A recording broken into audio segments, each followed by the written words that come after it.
Sobat Sehat, semoga kita semua selalu dalam keadaan sehat ya. Pada video kali ini, kita akan membahas tentang mengenal bronkiektasis dan batuk berdahak lainnya. Nah, Sobat Sehat tahu tidak bronkiektasis dan penyebab batuk berdahak lainnya? Simak video ini sampai akhir ya.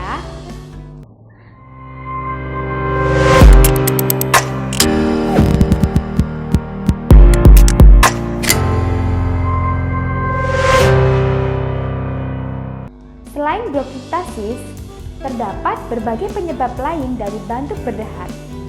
Penyebab-penyebab ini umumnya berhubungan dengan penyakit terkait saluran pernapasan. Penyebab-penyebab tersebut meliputi yang pertama, asma. Pada sebagian orang, asma dapat menghasilkan lendir berlebih secara terus-menerus.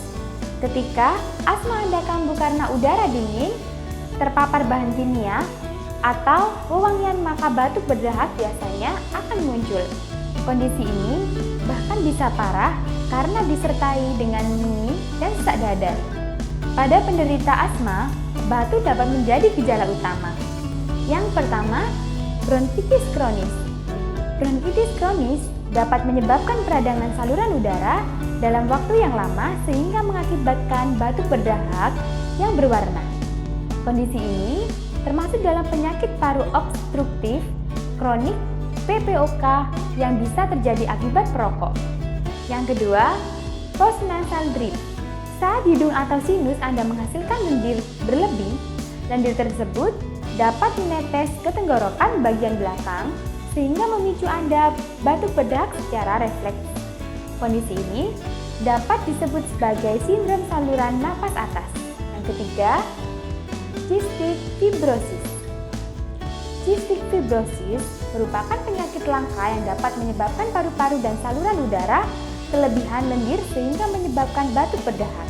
Ketika Anda mengalami kondisi ini, maka paru-paru dapat tersumbat.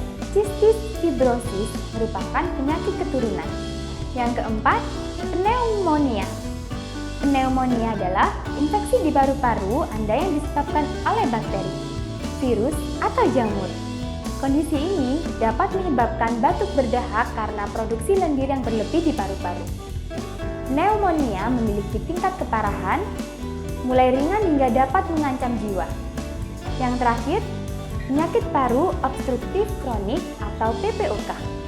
Penyakit paru obstruktif kronis atau PPOK adalah beberapa kondisi yang dapat merusak paru-paru dan saluran udara di paru-paru. Kondisi ini dapat menjadi penyebab batuk berdahak yang banyak diakibatkan oleh kebiasaan merokok.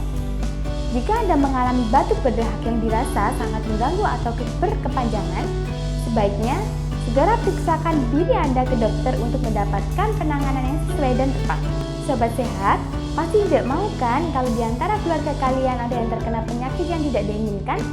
Maka dari itu, Sobat Sehat perlu menjaga kebersihan rumah dan toilet supaya tetap bersih dan nyaman. Dan jangan lupa, gunakan BioGM secara rutin pada tempat-tempat yang menjadi sarang parasit penyebab penyakit seperti pada sumur atau selokan. Cara cerdas melindungi keluarga dan orang kesayangan dari parasit tak terlihat yang mengancam kesehatan keluarga kita. Dan jangan lupa, gunakan BioGM secara rutin pada tempat-tempat yang menjadi sarang parasit penyebab penyakit seperti pada sumur atau selokan. Cara cerdas melindungi keluarga dan orang kesayangan dari parasit tak terlihat yang mengancam kesehatan keluarga kita. Jangan lupa juga untuk share ke teman-teman kalian agar kita bisa bersama-sama menjaga lingkungan di sekitar kita tetap sehat dan terhindar dari parasit penyebab penyakit. Sampai jumpa di video selanjutnya. Salam Sobat Sehat.